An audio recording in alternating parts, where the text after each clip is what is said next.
We are back. Sam Seder, Emma Vigeland on the Majority Report. Joining us now, Benjamin Shestakofsky. He is an assistant professor of sociology at the University of Pennsylvania, author of Behind the Startup, How Venture Capital Shapes Work, Innovation, and Inequality. Benjamin, welcome to the program. Thanks. Good to be here. We just turn him up just a little bit. All right, great. Let's start with sort of like some broad strokes. One of the things that your book looks at, and it's a really interesting ethnography because you sort of walk the line in terms of like assessing it and being part of it, as it were. We'll get to that in a moment. But broadly speaking, talk about the change that venture capitalism and, you know, I guess more broadly, sort of like this shareholder value, you know, I don't want to call it a revolution, but massive change in our economy. Like, broadly speak about the implications of this and sort of like when this has come about. Sure. So the rise of venture capital is often traced to sort of the late 70s, early 80s, when, as part of a broader set of changes that were kind of increasing the power of financiers over the economy, were also going on in ways that affected the VC market. So you had a ruling from the Department of Labor in 1979 that said to pension fund managers, now you can invest in riskier assets. So a lot of money from pension funds started flowing into VC. You also had sort of more incentives for folks to start putting their money into new companies this way because the capital gains tax was decreasing pretty substantially, which means that if you're an investor and you make a lot of money through financial investments, one of which is venture capital, you get to keep more of the money you made. So that's sort of when this all started vis-a-vis VC, but it's really part of a broader set, like you said, of changes that has empowered investors and empowered shareholders to have more of a say in how companies are run. And what that usually means is that they tend to make sure that the gains that are being generated by companies, that more of them are sort of being funneled up to the folks at the top, which often comes at the expense of workers and the folks at the bottom. So, all right, so we got these three things, and I want to just make this clear for everybody because it's so fascinating how, those type of sort of what seemingly disparate policy changes in the 80s implicate so many other things, but they also go off in other directions too. So for instance, when the reason why they open up the opportunity for pension for people who are responsible for pension funds to go after riskier investments is that way. If I'm a company and I'm funding the pension for my workers, I don't have to put as much money in. If I can reasonably say, well, we're putting we're investing over here, and if it works out, we're going to get 12% returns instead of 7% returns. So I only have to put in $5 instead of $8 into the fund. And of course, a lot of people end up losing their pensions because of this. And we end up having to bail them out with the Pension Guaranty Trust. It's usually not necessarily dollar for dollar. So a lot of people are robbed of their pensions, which again is a commitment that is made contractually. It's just basically deferred pay for people. And it ends up encouraging the rise of 401ks and getting rid of defined pension contributions, all of that. And then it impacts on the other side where it starts to have this dumb money out there that people can go, venture capitalists can go and basically go to the racetrack with, and they're playing with, somebody else's pension money at that point. The capital gains tax across the board has implicated not just it incentivizes investment income over work, over labor income, but it also changes what the idea is success means for the CEO, the board of directors, the entire C-suite. And that's when you talk about shareholders having more say. This is not a situation where shareholders go like, we need to be more socially conscious. And therefore, we have more of a say. It basically means like they want more returns. They want higher returns. And it means even in a short-term sense, like it doesn't matter where the company's going to be in 30 years, as long as like that value shows up now. And that's the game that we're playing here. So, okay, so let's back up and then go to like, how did you come to write about, well, it's not a fake company, but you gave it a fake name, All Done. How did that happen?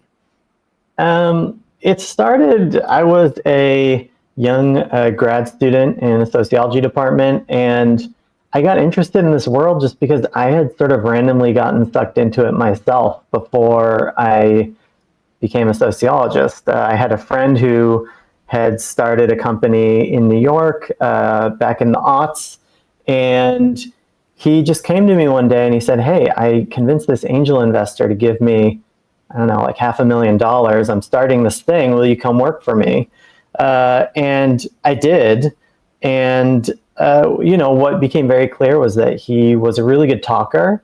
He could talk anyone into giving him money or press coverage or things like that. But there's this huge gap between, all the promise in this in this tech world, in the VC-backed world, and what was actually being delivered. And so that's kind of what I wanted to investigate when I went to grad school, and I ended up getting into this startup where they were willing to have me around, and I basically started as an intern, doing a little bit of work for them, and it turned into a lot more work. Stuck around for about 19 months, and really got to see from the inside how this model of chasing venture capital investment structured everything that happened inside this company. So we should say, like, you offered to intern for them in exchange for being able to sort of like observe and study them. Yep.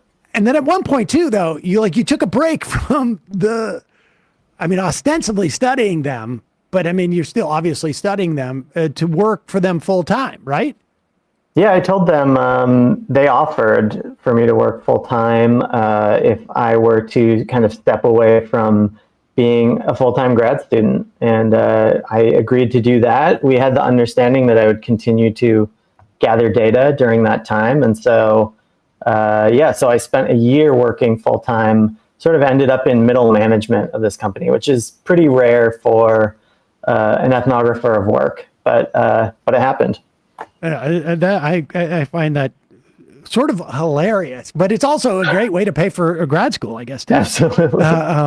All right. So let's talk about, there's really three sort of like geographic locations, but there's also three very, very different dynamics that are going on there. Let's start with San Francisco, which is where the headquarters were. Like, what was, the thing that I find fascinating about this is that the nature of the investment and the nature and the structure of and who's investing and why ends up defining both the labor structures and what products essentially we end up seeing, because this is a story about, in this instance, it's about services, but it's also can be about medical innovation. It can also be about broadly technology, and so on. But let's start with San Francisco. Like, describe for us the dynamic there.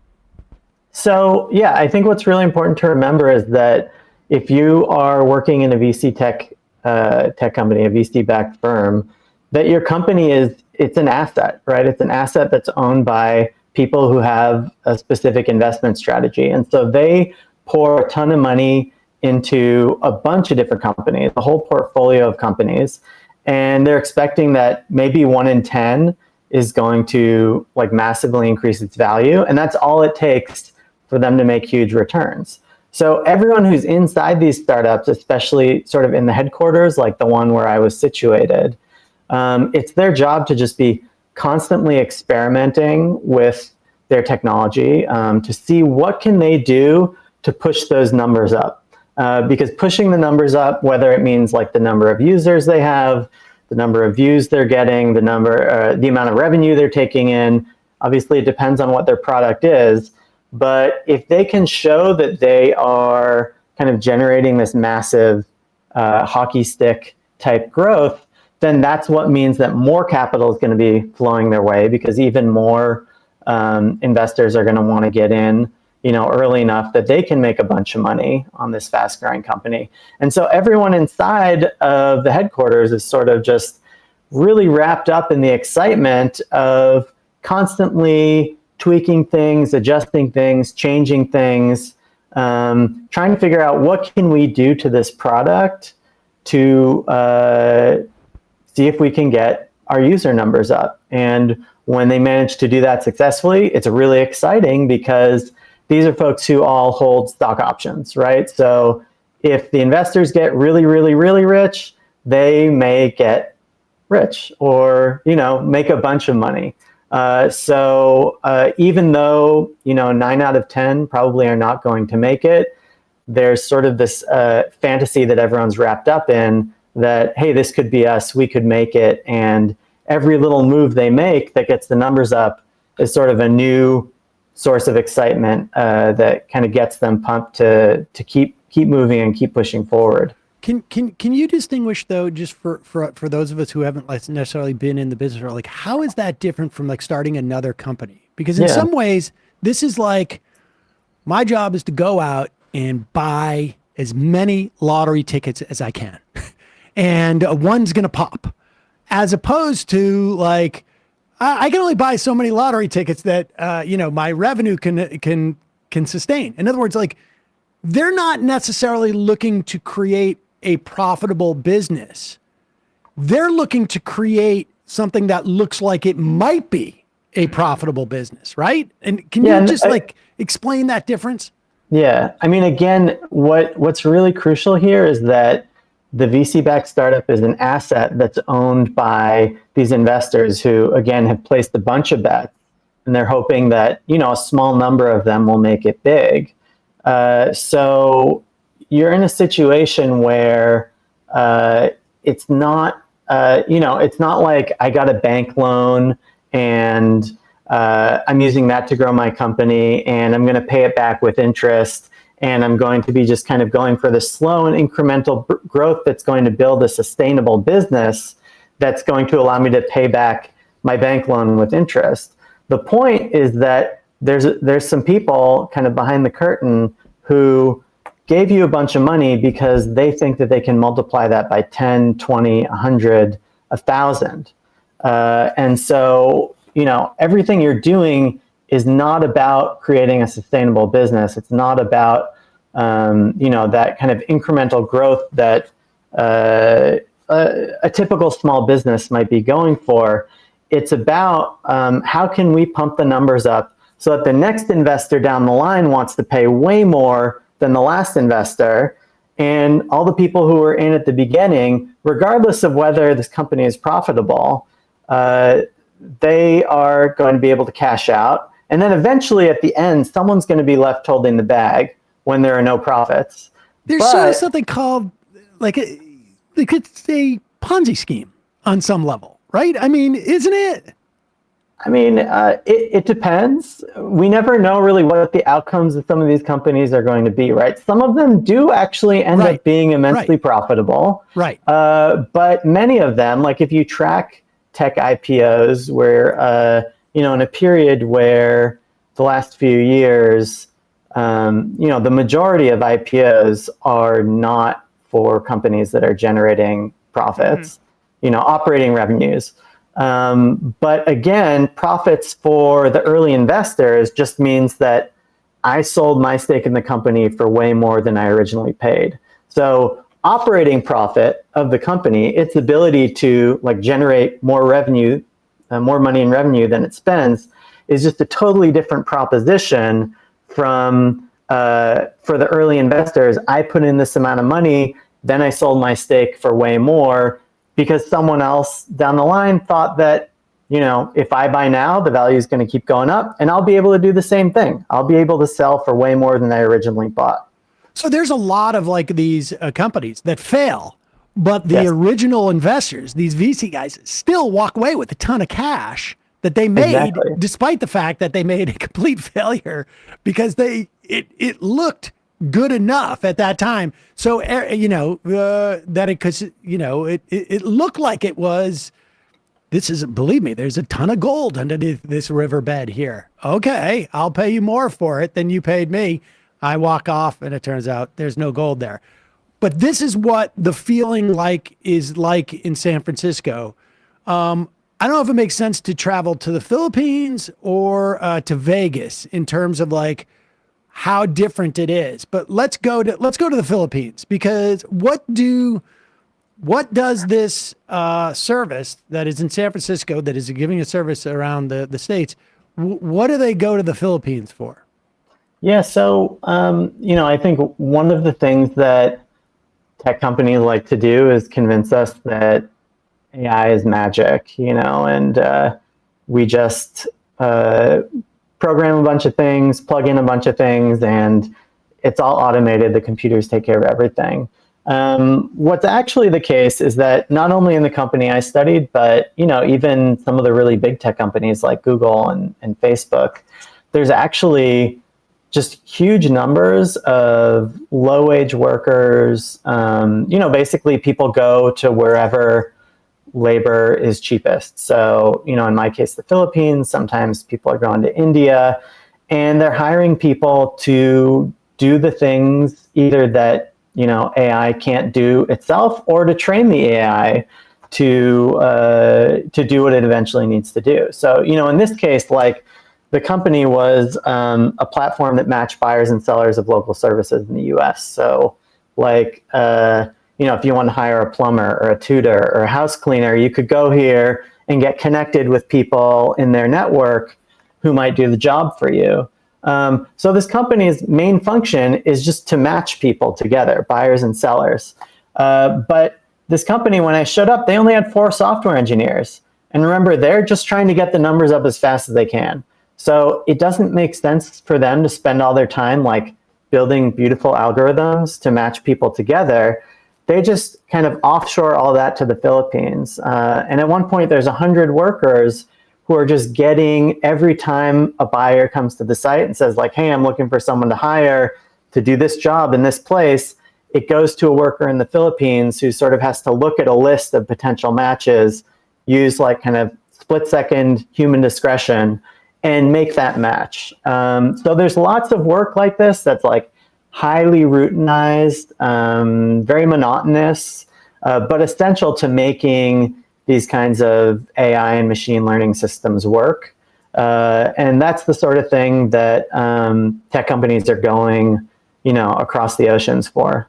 And I'm just interested in the incentives that you were touching on before about how for like venture capitalists, right, when they give money to a startup, that it has like the trappings of a loan that a bank would provide, right? But then the interest on that loan, in theory, if it was a bank going to a small business, is fixed. You have to basically show that you're building your business and generating revenue in a sustainable way, as opposed to when you're at the behest of a venture capitalist. It's more about, can you generate short-term profits so I can maybe even sell my stake and make revenue myself? Like it doesn't incentivize creating sustainable business models. It just incentivizes generating as much, I don't know, excitement and for other investors, so that the venture capitalist that came in the first round gets a big return. Yeah, I think that's true. I think that, listen, in this case, the company I studied, 92% of the workforce was offsite. So, there was like a small group of people who were in this office in San Francisco, who had stock options, who had, jobs that were well compensated and had the kinds of benefits that we would assume, constitute a good job and good working conditions. But all the people who are off-site, in this case, and in the case of companies like Google and Facebook, all these people who are sourced from around the world are, not only making relatively low wages, but also they're employed as contractors. So whether it's that they're hired through some external outsourcing company or they're hired through some other digital platform that's designed to connect software developers with low-wage workers, it's the people, this very small fraction of people who are involved with the company who really stand to benefit at all if these technologies do create the incredible wealth that that ultimately the goal is to create. And in the story I tell, I talk about how lots of people in the Philippines, and also, as Sam mentioned, there's this other site in Las Vegas, people working as contractors, low-wage workers, where people really did sort of get wrapped up in the fantasy and the imagination that they could be in on the ground floor of something really big. And then, of course, they discovered that they're actually not, even though the company was calling them team members and, calling them family members, that they were not going to share in the gains. And in fact, some of them were just let go when the company decided, well, you were really helpful for getting us over this VC benchmark, but for the next one, we don't need you anymore. I want to get to Vegas because I think it's interesting. The expectations of people in the Philippines, they're more easily exploited on some level because of their expectations are lower. So largely a lot of the people in the Philippines were happy to be doing this stuff. Even though they're getting paid, like, I think it was like $2 an hour or $2.50 an hour or something to that effect. What's the value of a technology that basically just hires low wage labor to do the work? I mean, it seems sort of like the technology is, we make our exploitation of low wage labor more opaque. That's what we do. Is that sort of what's going on there? Like, I can Google, I'm looking for a plumber, and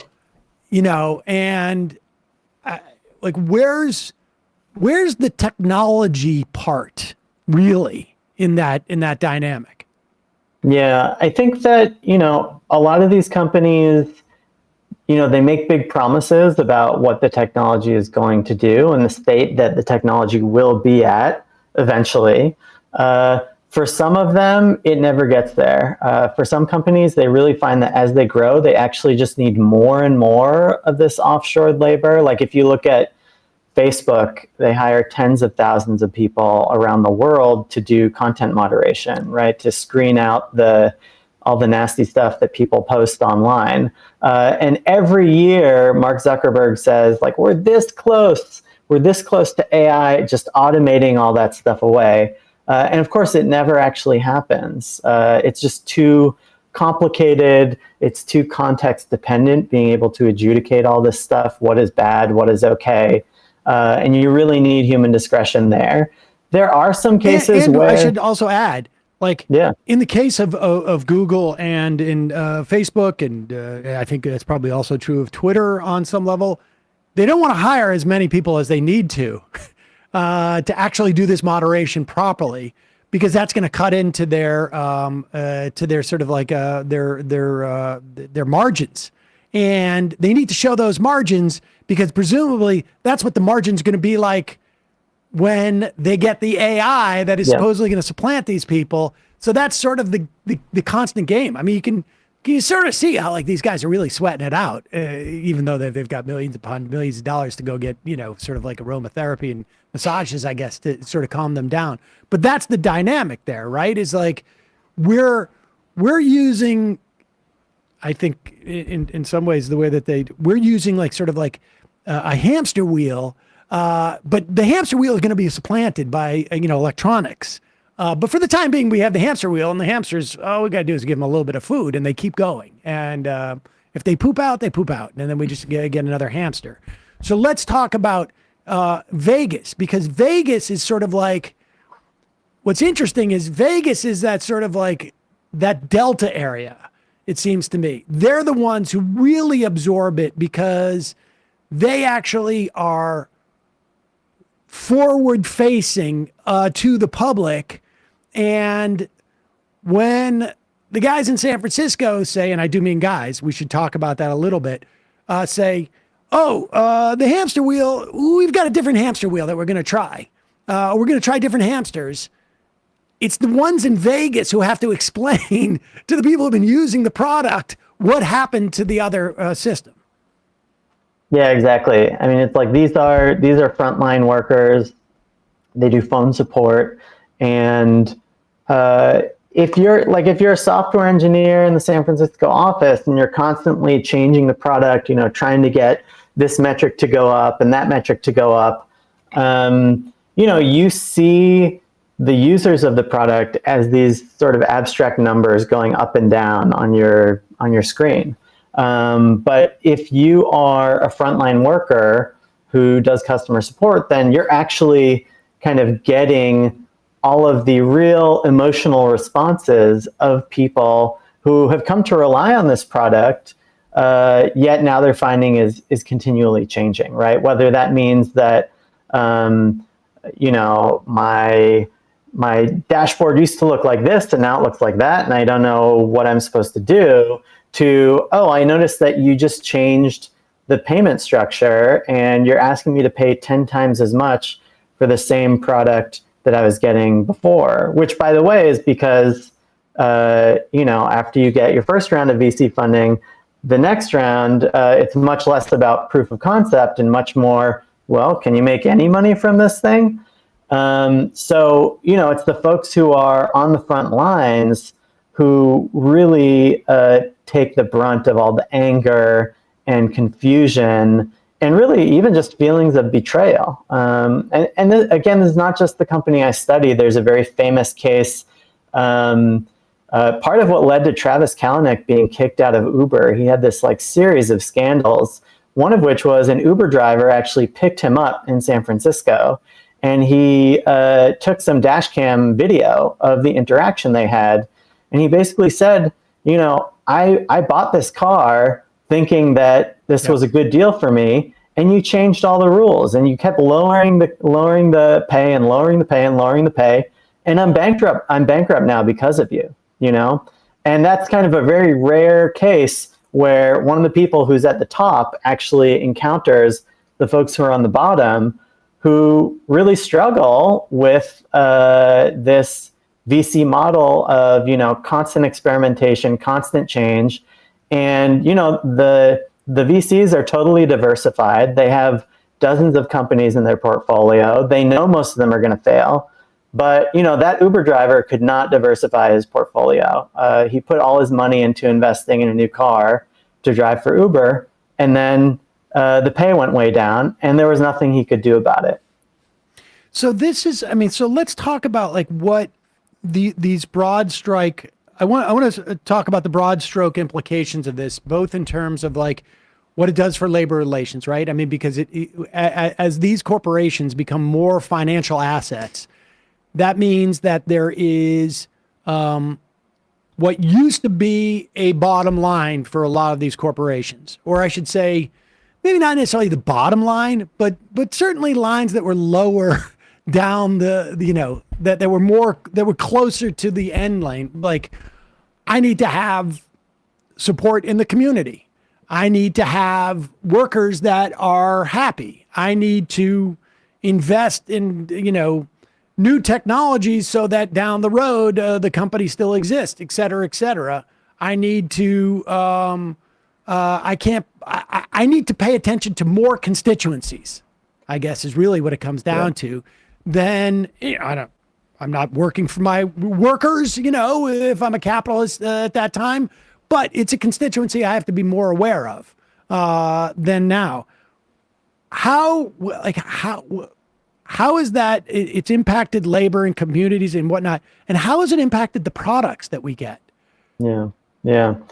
So yeah, you're talking about sort of the shift from the post-war era when corporations tended to have more of a view of all the stakeholders who they might be accountable to, versus, as you said, kind of the rise of shareholder value meant that really the only stakeholder that mattered to management was the shareholders, and how this has had sort of deleterious effects for labor relations and communities in a lot of ways.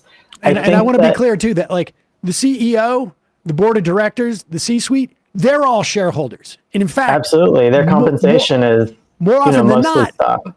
They're more shareholder than they are. Like they have a side business here that I think, that Bill Lazonic out of UMass has been, talking about for years. Like they have basically a side business that is their primary business. The company they're running is sort of almost secondary to what it can generate in terms of their stock options. Exactly, which is why you saw so many corporations start to take on all sorts of different activities that had nothing to do with the products that they produced. Like GM became a huge lender because there was a lot of money to be made there. So yeah, I mean, I think what we often see with what this means for companies and their products, like you mentioned, research and development, well, those budgets get cut because aren't those resources that could be siphoned back to shareholders in the form of stock buybacks or dividend increases, training employees to keep up with new technologies, that sort of stuff gets cut too. And a lot of people will argue that the quality of products is also diminishing.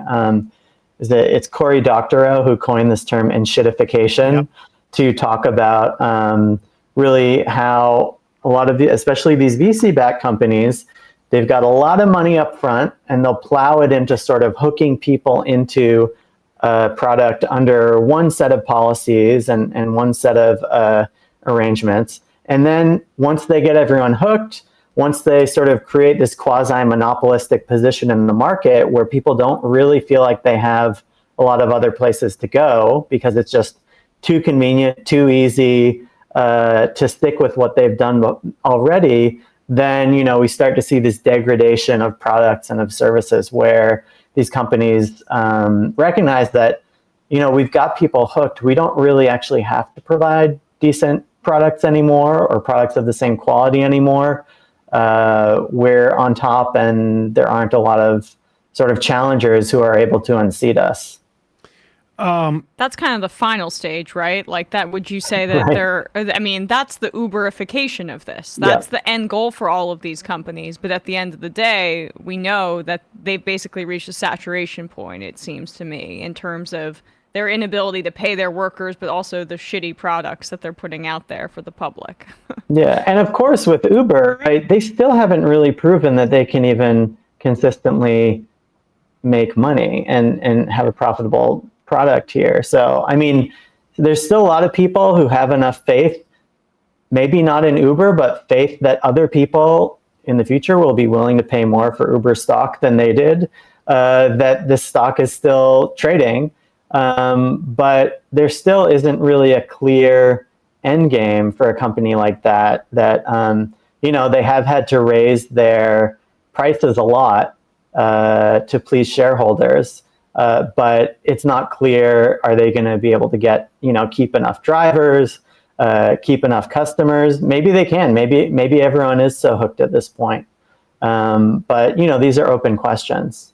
We try and do that with the podcast, incidentally. I just want to say that that's been our business plan for years. But putting that aside, and of course, present company excluded. Like this is, but grade A content here. Exactly. Yeah. But how much has this dynamic spread to other industries that are, so there are certain principles that are developed here, which is, VC comes in, we need to project that there's going to be greater future revenue, which is really just, in some ways, securitizing the underlying business. And we're just going to keep selling that security. It's a derivative until somebody realizes, like, hey, wait a second. There's no underlying there's nothing underlying here. There's obviously like, if venture capital goes into other industries that are not so sort of like pie in the sky technology, or even, a pie, high up technology, not quite fully in the sky. How much does that sort of like dynamic begin to apply to other businesses? Yeah, I mean, I view VC as sort of like we were talking about earlier. It's sort of part and parcel of this broader trend toward treating everything as an asset. And I think that companies that are backed by venture capital sort of do this in a really turbocharged way, right? So like, Amazon is still experimenting with all sorts of things, like trying to get all sorts of different numbers up, right? That hasn't stopped. But what has probably stopped for a big company like Amazon is that they're no longer going to be saying, this isn't working. Let's change our whole business model tomorrow, right? The pivots are no longer as big, the bigger you get. You might be experimenting in a lot of small side businesses, but kind of the main thing is staying more or less as it is. I think what's different about the smaller companies, the VC-backed startups, they all kind of following this same logic of firm as asset, but really everything is up for grabs with these early stage companies. So whether it's, the product, the business model, the labor relations, how the organizations themselves are designed, I think that's sort of the primary distinction, this thing where really everything is built on quicksand between these early VC-backed firms and then sort of these other highly financialized firms that really do exist in every industry. And they really are all more or less playing that same game of, like you said, extraction, shareholder value, paying much less attention to the underlying product and much more attention to, the narratives that they can create to convince shareholders and analysts who speak to shareholders that this is an asset whose value is poised to increase, thereby making you more money. I mean, I guess I'm thinking like, private equity has gone into just about every facet of our lives, right? And, Yep. and I just, happen to just become more aware of what they're doing in the veterinarian space. Mm-hmm. And there is a sort of like fundamental ideology that seems to be just as applicable. It's not like, we're projecting that people are going to need more vets in the future, but it has an existing, sort of like base of clients, people with pets, people who will have pets in the future. And then what it's doing is it's just trying to extract more out of them by raising prices for something that, like, pet owners, once you fall in love with your dog or your cat, you're going to push and push and push and pay till you get to that brink. And even if somebody drops out, it's all, it's not terribly dissimilar than what we're seeing with like RealPage in the rental industry. And nursing homes too, where they're cutting staffing and then to make money for private equity. It's all sort of like, the primary thing is to extract more value out of this. In some instances, we call it shareholder value, but private equity, it's shareholder value too. They're just not publicly owned shareholders. You mentioned a couple of companies that, to just sort of like give a vision for what could be, how it's different. Amara, Up and Go, which is you hire cleaning people. It's a co-op in New York City, and maybe in other places, which I actually just signed up for. Hey, there you go. But what, aside from like hoping that there are some like decent people out there like Craig Newmark or whomever it is, what can we do as a society governmentally? Yeah. What can we do in terms of regulation? What can we do? I mean, do we need to go back and say, you have a limited stuff where you can invest this pension?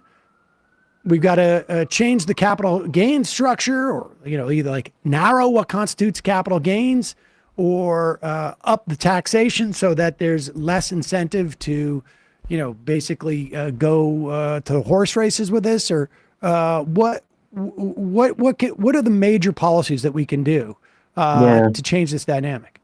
Yeah, I mean, I think there's a lot of levers here. There's probably no one silver bullet that sort of upends this entire industry, but there's lots of things that we can think about. I think one of them goes back to what you mentioned, that this industry is supposedly all about experimentation, and trying new things. But this financing model is so dominant in the tech industry. Like it's more or less taken for granted that if you're going to start a tech company, you're going to do it with venture capital backing. So I think we can do more to promote these other models, whether it's nonprofits or cooperatives, making it easier to start them, providing supports for people who want to start companies without going to venture capital. And, in addition to government loan programs, maybe, or, I mean, well, I know we've got loan programs already that support, various kinds of businesses. And so we could be developing loan programs that are tailored toward these kinds of models. We could be adding extra conditions to the kind of federal and state loans that are already going out in many cases. A lot of states have their own VC funds. And we could say, if you take this money, you need to cap your prices at some level so the public benefits, or some of that money should come back to the public. Cities could even be starting their own funds as well. There's a sociologist named Mike McCarthy who's written about this idea that, well, we could actually have publicly controlled investment funds where citizens actually actively get together and deliberate, and instead of talking about what are the technologies that we think can make investors the most money, we could talk about what are the technologies that our community could really benefit the most from. And of course, we can also do things to diminish the influence of these people who are kind of at the top of the chain and devouring everything, whether that's increasing the capital gains tax, cutting a bunch of loopholes that they already have. So like the carried interest loophole means that the people who run these VC funds get to treat their commissions that they make from the people they raise money from as capital gains instead of as income. There's no real rhyme or reason to that. It's just what they wanted, and they got it enshrined in policy. There's a qualified small business tax deduction, which lets people who got in on the ground floor sell their stock options, or sell their stock later on down the road without paying taxes on it. So there's just a lot of things, and of course you can always reconsider rules around who's allowed to invest what in what kinds of funds. So I just think, again, it's like the ethos is experimentation here. We should probably try a bunch of different things to see if we can support, not just this model that has a lot of policy in place that's supporting tech companies that siphon billions of dollars to the richest people, but see if we can support models that will actually kind of distribute the many benefits that technologies do produce to a broader array of stakeholders.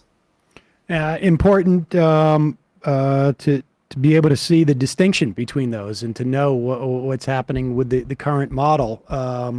The book is Behind the Startup: How Venture Capital Shapes Work, Innovation, and Inequality. We'll put a link to that at majority.fm.